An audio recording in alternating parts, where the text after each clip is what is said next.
আসসালামু আলাইকুম রহমতুল্লাহি ওবরকাতুহু। সম্মানিত দর্শক, সমালোচকদের মুখে রীতিমতো চুনকালি মেখে ডক্টর মোহাম্মদ ইউনূসের সরকার একটি যুগান্তকারী সফলতা অর্জন করেছেন। এজন্য দেশের অনেকেই নিঃস্বার্থভাবে সরকারকে ধন্যবাদ জানাচ্ছেন এবং আমিও সরকারকে ধন্যবাদ জানাচ্ছি। আমরা সত্যিকার অর্থে একটা বিপজ্জনক অবস্থার মধ্যে ছিলাম। মার্কিন যুক্তরাষ্ট্রের ডোনাল্ড ট্রাম্প সরকার যখন আমাদের দেশ থেকে যে পণ্য রপ্তানি হবে মার্কিন যুক্তরাষ্ট্রে, সেই পণ্যের উপরে আগে যে ট্যাক্স ছিল প্রায় 16%, এই 16%-এর সঙ্গে বাড়তি আরও 35% ট্যাক্স যুক্ত করে তিনি যখন একটা ঘোষণা দিলেন, সারা বাংলাদেশের যারা আমেরিকার সঙ্গে ব্যবসা বাণিজ্য করেন, বিশেষ করে গার্মেন্টস ব্যবসায়ী, তাদের মধ্যে রীতিমতো আতঙ্ক শুরু হয়ে গেল। এবং আপনারা জানেন যে আমরা একক দেশ হিসেবে আমেরিকাতে সবচেয়ে বেশি রপ্তানি করি এবং এর পরিমাণ 8 বিলিয়ন মার্কিন ডলার। এখন এই 8 বিলিয়ন মার্কিন ডলারের যে বাণিজ্য, এই বাণিজ্যের উপরে কিন্তু বাকি যে প্রায় 40 বিলিয়ন ডলার এক্সপোর্ট রয়েছে সেটা নির্ভর করে। এবং এই 8 বিলিয়ন ডলারের এক্সপোর্টে যদি কোনো ঘাটতি হয়, কোনো সমস্যা হয়, সংগত কারণে এটা একটা ফ্যাক্টরিকে যেভাবে ডিস্টার্ব করে, বায়ারদেরকে ডিস্টার্ব করে, ব্যাংককে ডিস্টার্ব করে এবং পুরো আর্থিক ব্যবস্থাতে রীতিমতো একটা টানা হেঁচড়া শুরু হয়। আমেরিকার সঙ্গে আমার দীর্ঘদিনের ব্যবসায়িক অভিজ্ঞতা রয়েছে এবং সেখানে যারা ব্যবসা বাণিজ্য করেন, এতটা লোয়ার মার্জিনে ব্যবসা বাণিজ্য করেন যে অনেক সময় ছোট, ছোট যারা আমেরিকান বায়ার $2-3 হাজার ডলারের জন্য, মানে ডিসকাউন্টের জন্য, আমাদের এখানে গার্মেন্টস ফ্যাক্টরিগুলোকে যেইভাবে প্রেশার ক্রিয়েট করে, এটা ভুক্তভোগী ছাড়া কেউ বলতে পারবে না। আমি যখন ফ্যাক্টরি চালাতাম, তখন কয়েকটি এরকম বায়ারের সাথে যখন আমার গণ্ডগোল হলো, আমি প্রথমে বুঝতে পারিনি। পরে যেটা দেখলাম যে এখানে বায়ার, আল্টিমেট বায়ার, তারপরে আবার আরেকটা আল্টিমেট বায়ার থাকে। অর্থাৎ যে মানুষের কাছে আমি বিক্রি করছি, আমেরিকান একটা বায়ার, ও হয়তো তার একটা এজেন্টের মাধ্যমে বাংলাদেশ থেকে কিনছে। আবার সেই মালটা সে আরেকটা এজেন্টের কাছে বিক্রি করছে। আরেকটা এজেন্ট আবার দেখা গেল একটা স্টোর বা ওয়্যার হাউসের কাছে বিক্রি করছে। ওয়্যার হাউস আবার একটা রিটেইলারের কাছে বিক্রি করছে। তো কাজেই ওয়ালমার্টের বা জেসি পেনির মতো বায়ার, তাদের যে শোরুমে একটা মাল ওঠার আগে অন্ততপক্ষে 8 থেকে 10 হাতে এটা যাকে বলা হয়, এটা ঘুরতে থাকে। এমনকি যে অর্ডারগুলো ওয়ালমার্টের সরাসরি, এটাও কম করে হলেও 3 থেকে 4 হাত ঘুরে। তো কাজেই এখানে প্রাইসটা এত টাইট শিডিউলে থাকে যে এই গার্মেন্টসের ব্যবসাটা সারা দুনিয়াতেই সবসময় খুব লো প্রফিটের এবং লো মার্জিনের হয়ে থাকে। কি ব্যবসায়ী, কি আমদানিকারক, কি রপ্তানিকারক, কিংবা যারা ম্যানুফ্যাকচারার, যারা এটা তৈরি করেন, সকলেই একটা ত্রাহি ত্রাহি অবস্থায় থাকে। তো সেক্ষেত্রে ট্রাম্পের যে এই 35% যে ট্যাক্স, এটা অ্যাবজর্ব করাটা আসলে আমাদের জন্য সত্যিকার অর্থে খুব টাফ ছিল। কিন্তু আমরা যদি অ্যাবজর্ব করতে পারতাম, আমার অতীত অভিজ্ঞতার কারণে আমি এই ব্যাপারে খুব আশাবাদী ছিলাম না। এর কারণ হলো আমেরিকা সহজে সাধারণত সিদ্ধান্ত পরিবর্তন করে না, অতীতকালে আমরা এটা দেখিনি। কিন্তু ট্রাম্প যেটা হচ্ছে কি, এ হলো একেবারে সব সম্ভবের দেশ। বাংলাদেশ যেভাবে এরশাদ সাহেব চালিয়েছেন, শেখ হাসিনা যেভাবে চালিয়েছেন, ঠিক একই কায়দায় এখন তিনি আমেরিকা চালাচ্ছেন। তার কথায় হাসতে হবে, তার কথায় কাঁদতে হবে। এবং এখন তিনি যেভাবে শুল্ক আরোপ করছেন, আবার মুহূর্তের মধ্যে সেই শুল্ক রহিত করে দিচ্ছেন একটা দেশের উপরে, যেমন সিরিয়ার উপরে যে অবরোধ ছিল, সেই অবরোধ যেভাবে 1 মিনিটের মধ্যে তিনি উইথড্র করে ফেললেন, এই ঘটনা আমেরিকাতে আসলে কখনো হয়নি। এমনকি রোনাল্ড রিগানের মতো মানুষ এত দ্রুত কোনো কাজ করতে পারেনি যেটা ডোনাল্ড ট্রাম্প করছেন। তো কাজেই এখন যা কিছু হচ্ছে, এটা আমাদের অতীত অভিজ্ঞতার সাথে মিলে না। আমার যে অতীত অভিজ্ঞতা, সেই অভিজ্ঞতা অনুযায়ী আমি একেবারে 99% হতাশ ছিলাম যে এখানে আমেরিকার সিদ্ধান্ত পরিবর্তন করবে না। এখানে লবিস্ট নিয়োগ করা, পরিশ্রম করা, এটা পণ্ডশ্রম। এই জন্য আমি যেহেতু জানতাম না, বুঝতাম না, এই বিষয়টা নিয়ে আমি কথা নেতিবাচক বলিনি। আমি যেটা বলেছিলাম যে আমাদের আসলে সক্ষমতা অর্জন করতে হবে এই 35% অতিরিক্ত ট্যাক্সের বোঝা নিয়েই। এই ধরনের আমি একটা ভিডিও করেছিলাম একজন ব্যবসায়ী হিসেবে। কিন্তু এই সময়টিতে যারা সরকার বিরুদ্ধ যারা লোকজন রয়েছেন, তারা ডক্টর মোহাম্মদ ইউনূসের 14 গোষ্ঠী উদ্ধার করে দিয়েছেন যে এটা করবেন, ওটা করবেন, ফেইল, এত আমেরিকান, যা বলার দরকার সব কিছু বলেছেন। বাণিজ্য উপদেষ্টা মিস্টার বশির, তাকে নিয়েও নানা রকম কথাবার্তা বলা হচ্ছে। মিস্টার বশিরকে আমি চিনি, অনেক আগের থেকে চিনি। আমাদের মধ্যে একটা ভালো সম্পর্কও আছে।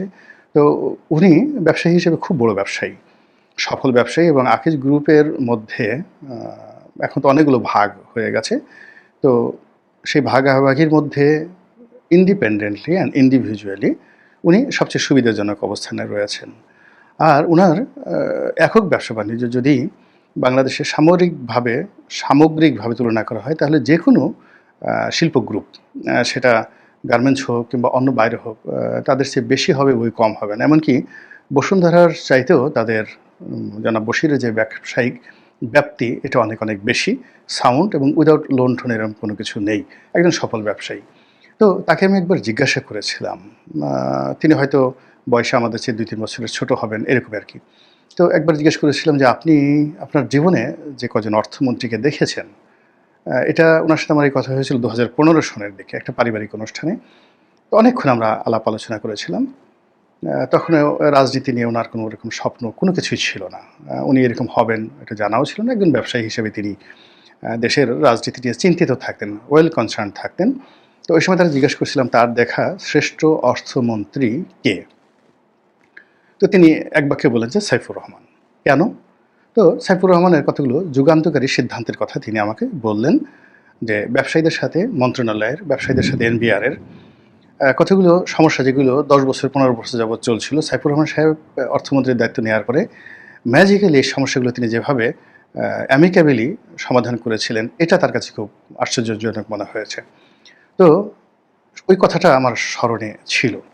কাজেই তিনি যখন উপদেষ্টার দায়িত্ব পেলেন, তখন আমার কাছে মনে হয়েছে যে নেগোসিয়েশনের ক্ষেত্রে, সেটা দেশে হোক, দেশের বাইরে হোক, ব্যবসায়ীদের সাথে হোক, তিনি সেই যে সাইফুর রহমান ডক্ট্রিন যেটা তাকে মুগ্ধ করেছিল, তিনি সেভাবে হয়তো কাজ করবেন। কাজেই তার ব্যাপারে আমি আশাবাদী ছিলাম, কিন্তু আমি আগ বাড়িয়ে কোনো কিছু বলতে যাইনি। কিন্তু সরকার এখন সফল হয়ে গেছে। সরকার নেগোসিয়েশন করে সেই শুল্ক ২০% নামিয়ে এনেছে, যা কিনা আমাদের যারা প্রতিদ্বন্দ্বী রয়েছেন তাদের সমপর্যায়ের, ভিয়েতনাম, কম্বোডিয়া, পাকিস্তান, ভারত, এদের সমপর্যায়ের। ফলে আমাদের আসলে এখন ব্যবসা বাণিজ্যের সমস্যা হবে না, বরং আরও লাভ হবে। যা সমস্যা হবে আসলে ডোনাল্ড ট্রাম্পের হবে এবং আমেরিকার হবে। তো এই যে একটা সফলতা, এই সফলতার জন্য সরকারের যারা ব্যক্তি, তারা অনেকেই হয়তো বলার চেষ্টা করছেন যে এই ঘটনা এককভাবে মিস্টার বশিরের কর্তৃত্ব বা কৃতিত্ব, তিনি এখানে সব নেতিবাচক বিষয় বাদ দিয়ে নানা রকম চক্রান্ত, এগুলোকে ওভারকাম করে দেশি বিদেশি নানা রকম ছলনা, এগুলো বাদ দিয়ে শেষ পর্যন্ত সরাসরি আলোচনার টেবিলে ডাইরেক্টলি কোনো রকম মানে যাকে বলে প্রলোভন না দেখিয়ে, জাস্ট একটা উদাহরণ দিই, এই যে বৈঠকে এই এটা হলো, মানে এই নেগোসিয়েশনটা হলো, তো সেই ব্যাপারে অন্যান্য রাজনীতিবিদ হলে নানা রকম আশার বাণী শোনাতেন। কিন্তু মিস্টার বশির যেটা বলার চেষ্টা করেছেন যে না, এখানে তো আমরা এখনো ওখানে যাওয়ার মতো অ্যাপয়েন্টমেন্টই পাইনি, বৈঠক হওয়ার মতো অ্যাপয়েন্টমেন্ট পাইনি, আমাদের ভার্চুয়ালি বৈঠক হবে। এই ভার্চুয়ালি বৈঠকে আমরা ফেস টু ফেস বৈঠক কবে করতে পারবো সে বিষয়ে জানতে পারবো। একেবারে ছাটকাট একটা কথা বলে তিনি মানুষের যে এক্সপেকটেশন, এটাকে নামিয়ে আনলেন। এরপরে যখন তিনি বৈঠকে সরাসরি গেলেন, ওটা নিয়ে তিনি কোনো বক্তৃতা বিবৃতি দেননি, বৈঠকের আগে কোনো কিছু বলেননি। বৈঠকে সফলতা অর্জন করার পর তিনি এখন নানা রকম কথাবার্তা বলছেন। এটা অত্যন্ত ইতিবাচক, যেটা বাংলাদেশের রাজনীতিতে ইতিপূর্বে আমরা কখনো দেখি নাই। গেল এক। ২ নম্বর হলো যে আমাদের ব্যবসায়ীদের মধ্যে অনেক ধড়িবাজ ব্যবসায়ী আছেন, অনেক প্রেশার গ্রুপ আছেন, অনেক দালাল আছেন, যারা কার্যত ভালো কোনো ব্যবসা বাণিজ্য করেন না, যারা এনবিআরের সঙ্গে, সরকারের সঙ্গে, বিভিন্ন বিদেশি এজেন্ট, সরকারের সঙ্গে, দূতাবাসের সঙ্গে একটা ভালো সম্পর্ক রেখে তারা তাদের যে আখের, এটা গুছানোর চেষ্টা করেন। তো এই সময়টিতে যখন ক্রাইসিসটা শুরু হলো, ব্যবসায়ীদের মধ্যে যারা এরকম ধড়িবাজ, তারা এই সরকারের সঙ্গে একত্রে কাজ করার জন্য আসলো। অনেকে প্রস্তাব দিল যে আমাদের আমেরিকাতে লবিস্ট ফার্ম আছে, লবিস্ট গ্রুপ আছে, আমরা এর সাথে যুক্ত হতে পারি। নানা রকম বিরক্তি, নানা রকম যাকে বলা হয় বিব্রতকর পরিস্থিতি, এই ধড়িবাজ ব্যবসায়ীরা বা ব্যবসায়ী নামধারী, যাদের বড় কোনো কার্যত ব্যবসা নেই, মূলত তারা এই ট্রেড পলিটিক্স করেন আর দালালি ঝালালি করে মোটামুটি সব আমলেই তারা টিকে থাকেন। তারা এই নেগোসিয়েশনের সঙ্গে ঢুকতে চাইল। তো তাদেরকে আসলে যে কোনো সরকারের অ্যাভয়েড করা খুব কঠিন একটা বিষয়, এবং রাজনৈতিক সরকার সব ক্ষেত্রে এদের দ্বারা, যাকে বলা হয়, সবসময় প্রতারিত হয়।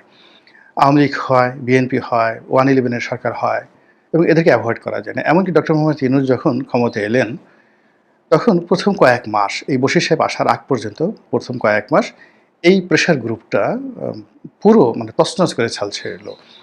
পরবর্তীতে যখন চারিদিক থেকে মানে যাকে বলা হয় নেতিবাচক কথা শুরু হলো যে এই যেই আম সেই ছালা, যেই লাউ সেই কদু, এরাই তো শেখ হাসিনাকে ডুবিয়েছে, এরাই তো এই কাজ করেছে, এরা এখন ডক্টর মোহাম্মদ ইউনূসের সামনে যায় কী করে, মিটিং করে কী করে, তখন এদের দৌরাত্ম্য কিছুটা কমে। কিন্তু এই ক্রিটিক্যাল মোমেন্টে তারা আবার সামনে এগিয়ে এসে বিভিন্ন রকম কথাবার্তা বলতে থাকে সরকারের বিরুদ্ধে এবং তারা পারবে তাদেরকে অন্তর্ভুক্ত করা হলে এরকম প্রলোভন দেখাতে থাকে। তো সেই প্রেশারে ন্যূনতম রা করেননি, গা ভাসাননি জনাব বশিরের। কারণ হলো তিনি তো যারা এই কাজগুলো করেন, এখন পলিটিক্যাল যারা বাণিজ্য মন্ত্রী হন, যেমন তোফায়েল আহমেদ। তোফায়েল আহমেদ তো তার কাছে বশিরেরও যতটুকু মূল্য, ওরকম একজন দালালেরও ততটুকু মূল্য। সে মনে করে সবাই বড় ব্যবসায়ী, নাহলে এই সংগঠনের এত বড় নেতা হলো কী করে?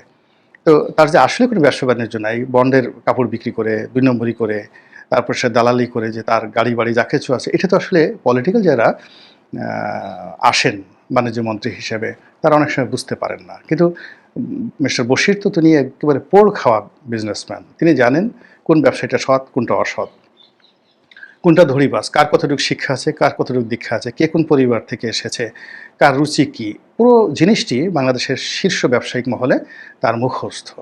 ফলে তিনি সেই প্রেশারটা অ্যাভয়েড করতে পেরেছেন।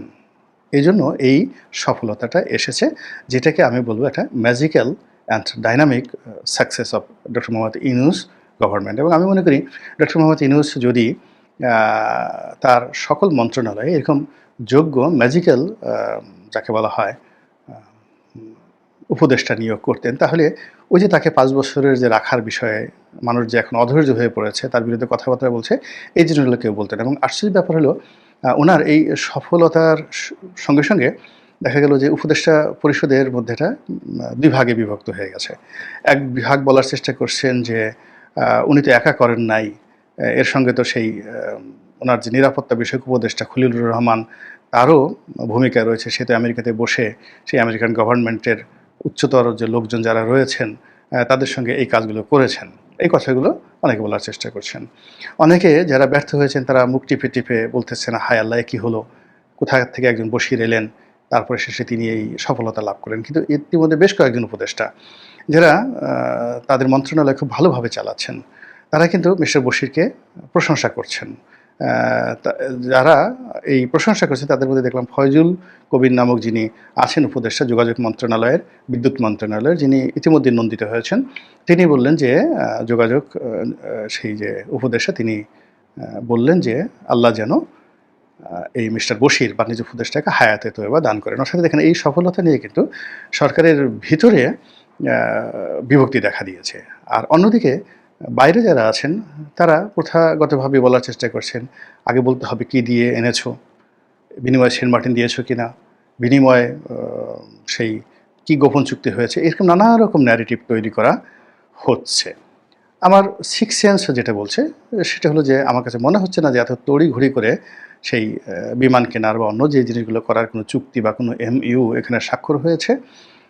এটা টেবিলে 1 to 1 টেবিলে বসে যে প্রতিনিধি দল ছিল তাদেরকে কনভিন্স করা, এবং এটার যে কাউন্টার বিপদ, মানে তারা যদি আবারও দেশে বিদেশে ঝড় তুলল ইউনূস, প্রশংসা জোয়ারে ভাসছে। আমাদের সঙ্গে সঙ্গে কিন্তু আমেরিকাও ক্ষতিগ্রস্ত হবে। আমাদের যদি 10 টাকা ক্ষতি হয়, ওদেরকে তো 10 টাকাতে, ওদেরকে 100 টাকা ক্ষতির মুখোমুখি হতে হবে। তো এই জিনিসগুলো উপস্থাপন করার জন্য যে টেকনিক্যাল নো হাউ দরকার ছিল, এখানে ইনফ্লুয়েন্সের কোনো ব্যাপার নয়। টু দি পয়েন্ট, ব্যবসা জানতে হবে, তাকে ব্যবসা জানতে হবে। এই ব্যবসা জানার জন্য টু দি পয়েন্টে আমার কাছে যেটা আন্দাজ করতে পারি, মিস্টার বশির যেভাবে বলতে পেরেছেন, এটা হয়তো যদি অপেশাদার কেউ হতেন তিনি সেটা বলতে পারতেন না। এনিওয়ে, অনেক দিন পর ডক্টর মোহাম্মদ ইউনূসের সরকারের একটা সফলতা দেশবাসী দেখতে পেল। ব্যবসায়ী কমিউনিটি খুবই আনন্দিত, আমরাও আনন্দিত, এবং একই সঙ্গে আমরা চাই যে আরও কিছু ম্যাজিক্যাল কর্মকাণ্ড ঘটুক, বিশেষ করে আইন শৃঙ্খলা এটা নিয়ে আমরা ম্যাজিক্যাল কিছু দেখতে চাই। যদি দরকার পড়ে সেই অন্য আমেরিকা থেকে হোক, ডক্টর মোহাম্মদ ইউনূসের ফ্রান্স থেকে হোক, যদি ফ্রান্সের সাবেক কোনো প্রেসিডেন্টকে এনে বাংলাদেশের স্বরাষ্ট্র উপদেষ্টা বানালে আমাদের আইন শৃঙ্খলা ভালো হয়, আমরা সেটাই চাই। কিন্তু জনজীবনে যে দুর্বিষহ অবস্থা, মব ভায়োলেন্স, এটা আমরা চাচ্ছি না। আমাদের অর্থনৈতিক অবস্থা আরও গতি পাক, মানুষজন বিনিয়োগে এগিয়ে আসুক। এবং ইতিমধ্যে দেখলাম যে একটা বিখ্যাত কোম্পানি হান্ডা, হংকংয়ের, তারা একটা বিশাল বিনিয়োগ বাংলাদেশে করবে, 35 কোটি এরকম মানে 35 কোটি মার্কিন dollar, it's a huge investment তারা বাংলাদেশে করবে, এবং এখানে প্রায় 18 থেকে 20,000 লোকের বা 35,000 লোকের কি জন্য দেখলাম এরকম একটা কর্মসংস্থান হবে। তো এটা প্রধান উপদেষ্টার সাথে বৈঠক করেছেন বিডার কর্তা ব্যক্তি তারা ছিলেন। এটাও আমি ইতিবাচকভাবে দেখি। আমাদের দেশে যাই আসুক না কেন, ভালো কাজের প্রশংসা আমাদের করা উচিত। আবার একইভাবে যে মন্দ কাজগুলো ডক্টর মোহাম্মদ ইউনূস করেছেন বা করে চলেছেন সেগুলো আমরা সমালোচনা করব, আলোচনা করব। তাহলে হয় কি কাজের আনন্দ আসবে, আর জীবনের একটা গতি আসবে। কিন্তু আমরা যদি একপেশে হয়ে যাই, খালি প্রশংসা করতে থাকি আর খালি গীবত গাইতে থাকি, তাহলে আসলে আমরা নিজেরাও যেভাবে বিষক্রিয়ার মুখোমুখি হব, আর কেউ আসলে সমালোচনার ভয়ে কাজ করতে চাইবে না। আর অতি প্রশংসা করলেও আরামে সে একেবারে বসে বসে ফিডার খাওয়া শুরু করবে, সে কাজ করবে না। ফলে নরমালি সমালোচনা এটা নিরপেক্ষ হওয়া উচিত। মহান আল্লাহ আমাদের সবাইকে হেদায়েত দান করুন এবং হেফাজত করুন। আসসালামু আলাইকুম ওয়া রাহমাতুল্লাহি ওয়া বারাকাতুহু।